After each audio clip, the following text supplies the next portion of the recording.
سنیں حضور نے کیا فرمایا۔ نبی پاک صلی اللہ تعالی علیہ وسلم نے دعا دی، کہا اے اللہ اس آدمی کے چہرے کو چمکتا دمکتا رکھنا۔ کیا دعا ہے، اور دی اس محبوب نے ہے کہ جو جب دعا کرتے تھے تو اعلیٰ حضرت بریلوی فرماتے ہیں قبولیت نیچے آ جایا کرتی۔ حضور نے دعا دی، کہا اے اللہ اس آدمی کے چہرے کو چمکتا دمکتا رکھنا جو میری حدیثیں یاد کرتا ہے اور پھر آگے بیان کرتا ہے۔ اس کے چہرے کو چمکتا دمکتا رکھنا، یہ رسول پاک صلی اللہ تعالی علیہ وسلم نے دعا دی۔ امام بخاری رحمۃ اللہ علیہ کے ایک شاگرد تھے محمد بن عباس، وہ کہتے ہیں مجھے امام بخاری نا حدیثیں لکھوایا کرتے تھے اور میں حدیثیں لکھا کرتا تھا۔ جب آپ حدیث پاک پڑھتے ہیں یا حدیث پاک سنتے ہیں تو کئی دفعہ ایسے ہوتا ہے کہ آپ کوئی واقعہ اچھے طریقے سے پڑھ رہے ہیں حضور کے دور کا صلی اللہ علیہ وسلم، یا سن رہے ہیں، ایسے لگتا ہے کہ وہ منظر آنکھوں کے سامنے گھوم گیا ہے۔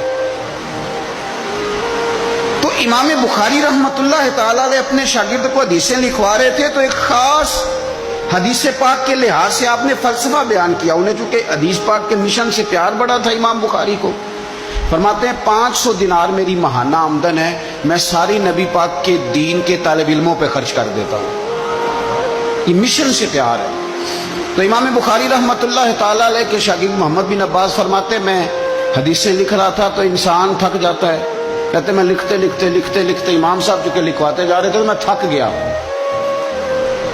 تو امام بخاری رحمۃ اللہ تعالی علیہ نے جب محسوس کیا نا کہ میں کوئی سست ہو گیا ہوں، تھک گیا ہوں، تو فرمانے لگے مجھ سے کہ جو کھیل کود والے لوگ ہیں نا، شاگرد سے کہتے ہیں جو کھیل کود والے لوگ ہیں وہ کھیل کود میں خوش رہتے ہیں، جو تاجر ہیں وہ تجارت میں خوش رہتے ہیں، جو سیاحت کے شوقین ہیں وہ گھومنے پھرنے میں خوش رہتے ہیں۔ فرمایا تو کتنا خوش نصیب ہے کہ جب سے تو بیٹھا ہے یا نبی پاک علیہ السلام کے ساتھ بیٹھا ہوا ہے یا حضور کے صحابہ کے ساتھ بیٹھا ہوا ہے۔ وہ یا نبی پاک کی حدیثیں لکھنا، حدیثیں جمع کرنا، حدیثیں بیان کرنا، حدیث کے ساتھ تعلق رکھنا، اس کا معنی یہ ہے کہ آپ نے نبی پاک کی صحبت اختیار کی ہوئی، آپ نے حضور کے صحابہ کی صحبت اختیار کی ہوئی۔ حدیث پاک کو یاد رکھیں، حدیثیں اپنے ذہن کے اندر بٹھائیں۔ ایک حدیث پاک میں نبی پاک صلی اللہ علیہ وسلم نے فرمایا جس نے 40 حدیثیں جمع کر کے میری امت تک پہنچائی، اللہ قیامت کے دن اسے علماء کے ساتھ کھڑا فرمائے۔